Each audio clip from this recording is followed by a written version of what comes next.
El 31 de marzo de 2019, la revuelta de la España vaciada llenó las calles de Madrid para exigir medidas contundentes y reales que pusieran freno a la despoblación en más de la mitad del Estado español. 2 años después de la manifestación que puso sobre la mesa el problema demográfico, nos encontramos ante una nueva amenaza que podría ser la estaca final a estos territorios, el boom de las energías renovables. Según la plataforma a favor de los paisajes de Teruel, en la provincia están previstos 81 proyectos eólicos, que se sumarían a los 16 ya existentes. ¿Esto quiere decir que estamos en contra de las energías verdes?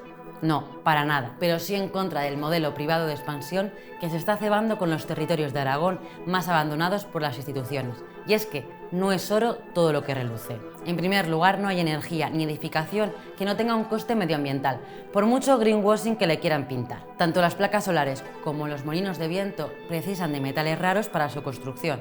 Metales que se extraen de manera supercontaminante en minas de países del sur global sin respetar ningún tipo de derecho laboral. Además, no podemos obviar las consecuencias mortales que tienen para las aves de la zona o cómo afectarán a la estabilidad o calidad de las tierras donde se edifiquen. Por otro lado, ¿este tipo de proyectos es capaz de realmente crear empleos de calidad estables que fijen población más allá de su periodo de construcción?